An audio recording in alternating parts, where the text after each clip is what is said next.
മൂലാധാരത്തും തരണം. എന്തിനുള്ള ധൈര്യം?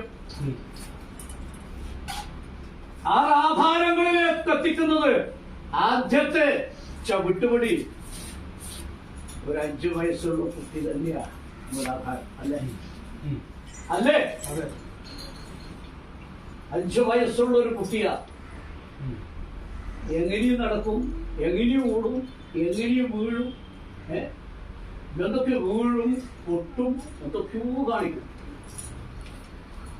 അതൊക്കെ കഴിഞ്ഞിട്ട് അതിനെ ഒന്ന് ഉയർത്തി കൊണ്ടുവരണമെങ്കിൽ ഒരുപാട് പണിയുണ്ട്. ഒരു കുട്ടി ജനിച്ചിട്ട് 5 വയസ്സ് 7 വയസ്സ് കഴിയുന്നത് വരെ അതിനെ വളർത്തി കൊണ്ടുവരണമെങ്കിൽ ഒരുപാട് പണിയില്ലേ? അല്ലേ? അതാണ് മൂലാധാരം. ഉയർത്തിക്കൊണ്ടുവന്ന് ഒരു 9 വയസ്സ് കഴിഞ്ഞാൽ പിന്നെ ആ കുട്ടിയോട് പറഞ്ഞാൽ ചിലതൊക്കെ മനസ്സിലാവില്ലേ? 9 വയസ്സ് കഴിഞ്ഞാൽ ആ കുട്ടിക്ക് പറഞ്ഞാൽ മനസ്സിലാവും. അതുവരെ മനസ്സിലാവില്ല ഒന്നും പറഞ്ഞാൽ. അതാണ് മൂലാധാരം. അവിടെ ഒന്നും പറഞ്ഞിട്ട് കാര്യമില്ല. അതിന് ഉയർച്ചാന്ന് പടി. അപ്പൊ 9 വയസ്സ് കഴിഞ്ഞാൽ പറഞ്ഞാൽ മനസ്സിലാവും. അല്ലേ? മൂലാധാരം കഴിഞ്ഞാലുള്ളത് എന്തുന്നാ? ഷടാധാരം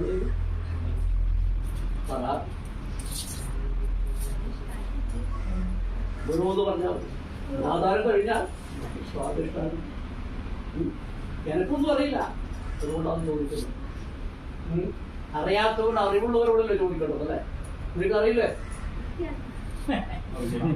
അത്ര മതി.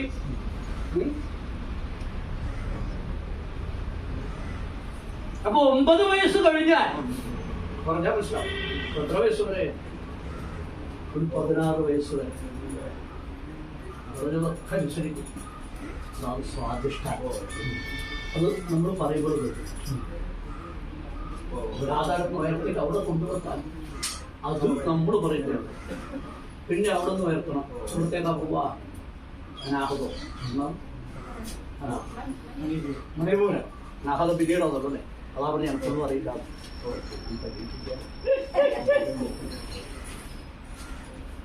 മണിപൂരകം മണി പോലെ തന്നെ കൊട്ടിഘോഷിക്കും. മണിശബ്ദം നാടോട്ടുന്നത്. നാടോട്ടും അറിയില്ലേ? മണിമുട്ടിയാൽ മണിപൂരകം എന്ന് പറയുന്നതിന്റെ വഴി മണിമുട്ടിയാൽ അറിയുന്നത് പോലെ 16 വയസ്സ് മുതൽ 27 വയസ്സ് വരെ ജനം അറിയും ഇങ്ങനെ ഒരുത്തൻ ജീവിച്ചിരിപ്പുണ്ട്. എല്ലാ കളിയും കളിക്കും. ഇല്ലേ? എല്ലാ കളിയും കളിക്കും. അതാണ് മണിയുടെ ശബ്ദത്തിൽ